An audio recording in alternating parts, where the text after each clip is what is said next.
दोनों अंतर है। तस्वीर में सब साथ दिखेंगे, एक तस्वीर लगी है, एक तस्वीर लगी है। आप अंदाजा लगा कर देखिए, खुद तो जरा विचार कर कर देखिए कि तस्वीर में सब साथ रहेंगे, पर तकदीर जब विपरीत होती है, दुख जब हमारा पकड़ लेता है, तब कोई साथ नहीं देता। जितने लोग तस्वीर में हैं उनको फोन कर कर बोलना मुझे 5 लाख की जरूरत है। जी तो देगी क्या? मौसा जी तुम दोगे? मौसी तुम दोगे? घूमने गए काशी में, गंगा जी में बैठे नाव में तस्वीर खिंचवाई, फोटो खिंचवाया, साथ घूमे, सारी दुनिया में घूमने गए, एक साथ फोटो खींचा था। और जितने लोगों का तुमने साथ में फोटो खींचा, इन्हीं के जब जीवन में दुख आए, जितने लोगों का फोटो खींचा है, इन सबको फोन कर कर कहना मुझे 5 लाख रुपए की जरूरत है, दे देगी क्या? मुझे 4 लाख की जरूरत है, दे दोगे क्या? मुझे 3 लाख की जरूरत है, दे दोगे क्या? बोलो री जी देगा कोई? कोई नहीं। ये केवल तस्वीर में साथ है, पर तकदीर जब विपरीत दिशा की ओर जाती है, जब दुख हमारे सम्मुख में आकर खड़ा होता है, कोई साथ नहीं देता। उस समय पर जब तकदीर बिगड़े, तब कोई साथ ना दे, तब तुम्हारा चढ़ाया गया एक लोटा जल तुम्हारी तकदीर को फिर पलट देता है, फिर पलट देगा। इसलिए सारी समस्या का हल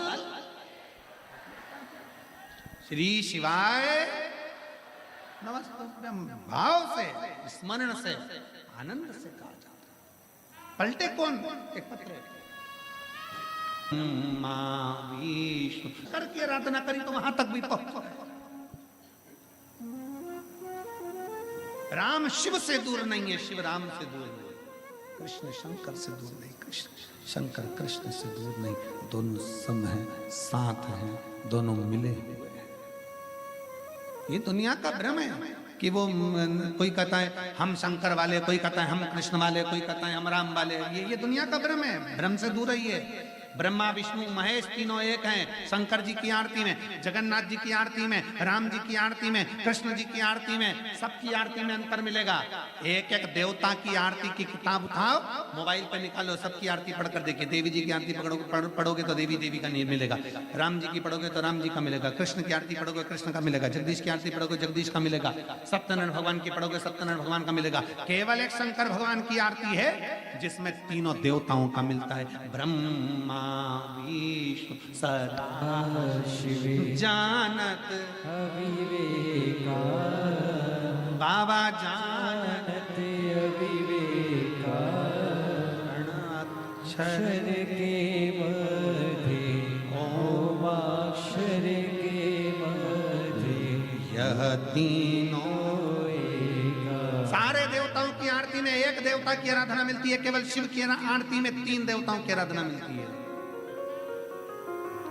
अक्षर माला वनमाला मुंड माला धारी, भोले मुंड माला धारी, त्रिपुरारी कंसारी, त्रिपुरारी कंसारी, भोले माला धारी। 3 फिर 3 आ गए, हर जगह पर 3 है। श्वेतांबर पीतांबर वागांबर भोले बागांबर। फिर 3 पूरी आरती के अंतर्गत त्रिगुणाकार भगवान ब्रह्मा विष्णु महेश तीनों की आराधना है। सारी आरतियां उठाकर देख लिए, केवल एक देवता की आराधना मिलती है। और शंकर भगवान की आराधना में 3 देवता की आराधना साथ होती है।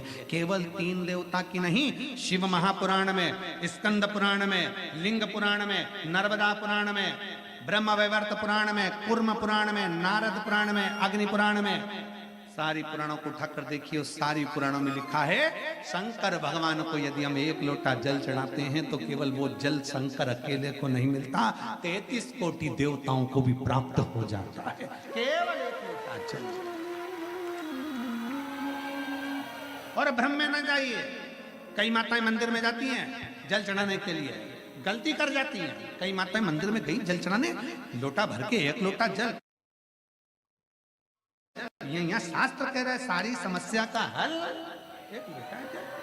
अब तुमने एक लोटा जल पूरा शंकर जी को कहाँ चढ़ाया? ईमानदारी से बोलो, कितनी कितनी विचार की बातें, जरा विचार करना।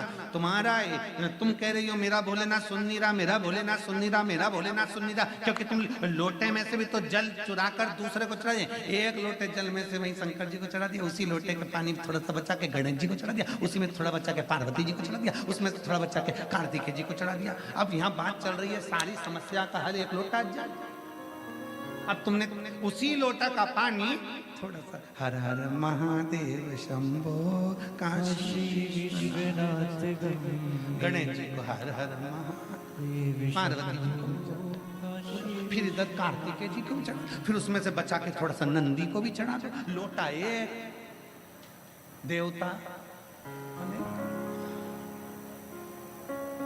शिव महापुराण की कथा कहती है शंकर को जल चढ़ाने जाना, गणेश जी महाराज को अलग से जल चढ़ाने की जरूरत नहीं है, पार्वती जी को अलग से जल चढ़ाने की जरूरत नहीं है, नंदी को अलग से जल चढ़ाने की जरूरत नहीं है, शरणानंद कार्तिकेय को अलग से जल चढ़ाने की जरूरत नहीं है। आपको पहले भी कथा में कहा था, आज फिर बताते हैं।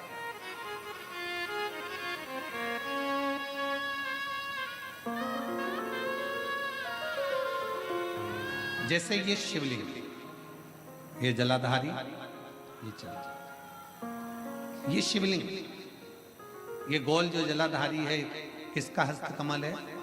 जम के बोलो, पार्वती। जहां से जल बहता है उसके राइट हैंड में गणेश, लेफ्ट में कार्तिक, बीच में अशोक। शिवलिंग के ऊपर जो जलाधारी बंदी है उसमें से बूंद बूंद पानी नीचे गिर रहा है, वो शंकर भगवान की 5 बेटी, जया, विषहरा, शामली बारी, दौतली, देव। शंकर जी की छठी लड़की अशोक सुंदरी उनके पास। ठीक है, अब तुमने जल चढ़ाया।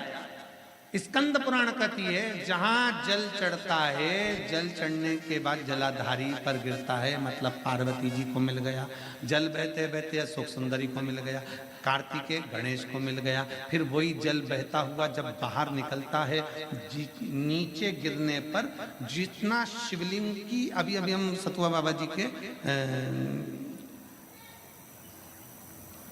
आश्रम पर पहुंचे, मणिकर्णी पर। अभी सुबह जब बाबा विश्वनाथ जी का दर्शन किया, अभिषेक किया, तब वहां पहुंचे।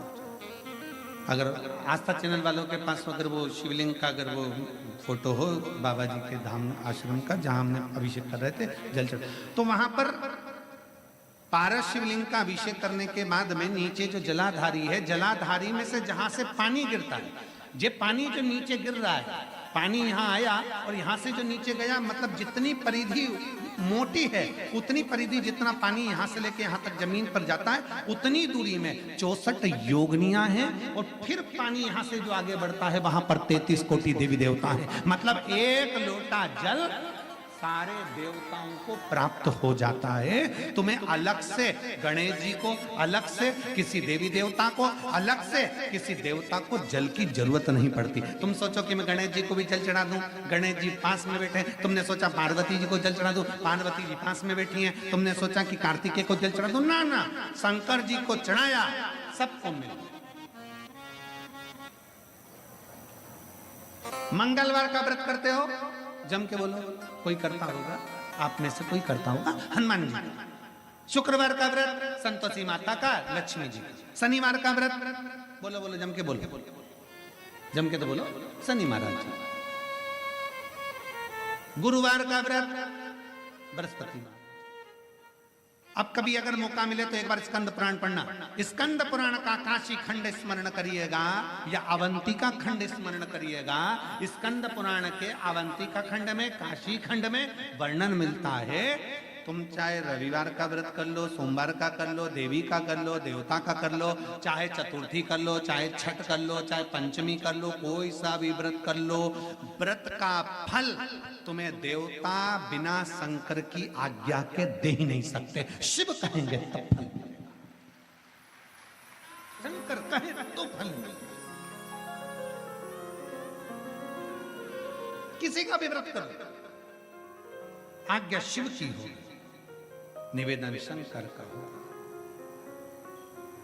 इसलिए शिव महापुराण की कथा कहती है कि तस्वीर में जितने साथ हैं ये तुम्हारी विपरीत तकदीर में साथ। ड्राइवर ले जा रहे। और अंत समय प्रभु आना पड़ेगा, वचन दिया तो निभाना पड़ेगा। आए ना आए प्रभु कुटुंब कबीला, अंत समय प्रभु आना पड़ेगा, वचन दिया तो निभाना पड़ेगा। कोई साथ नहीं देगा, कोई नहीं आने आएगा वही जिसका तुमने स्मरण किया।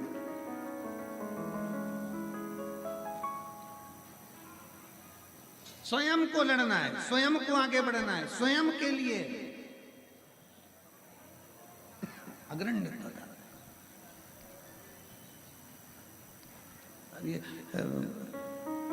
सतुआ बाबा जी के हम प्रयागराज जाते हैं, तो प्रयागराज में जब माघ मेले में जाते हैं तो बाबा जी का एक कोतवाल है, वो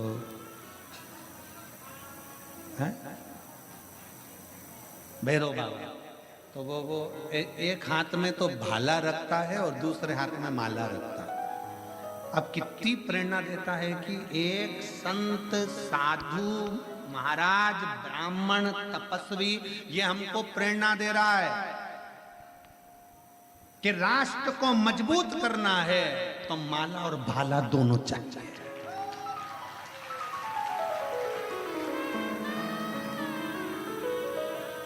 उनको देखकर प्रसन्नता होती है। संत प्रेरणा दे रहे हैं कि माला और भाला की जरूरत है,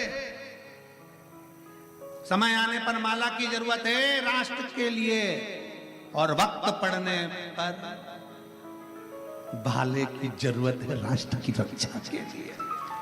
माला और भाला दोनों साथ देता है और दोनों का क्रम है अपना अपना, दोनों का क्रम।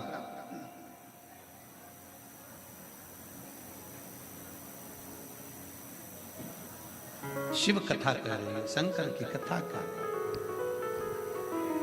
बेटी ने जन्म ले लिया, सच्ची बेटी शंकर की आराधना में लग गई। इसी काशी की पवित्र भूमि पर, इसी काशी की दना पर भगवान शिव की आराधना करा, शंकर की आराधना लगी। भगवान शिव की आराधना में, शंकर की आराधना में ऐसी डूबी उसको सुध नहीं पाई। एक दिन पुलमासुर निकल कर जा रहा था, अपनी बेटी को देखा तो बेटी शंकर की आराधना कर रही, शिव की आराधना। पुलमा ने पूछ लिया ये कौन है, ये तूने क्या बनाया? बालू रेत पर शंकर का शिवलिंग बनाया, जल चढ़ा रही, पूजन कर रही, आराधना कर रही, कौन है ये? कौन कौन है ये? सची देवी के मुख से कोई शब्द नहीं निकला, सची के मुख से कोई शब्द, कोई शब्द।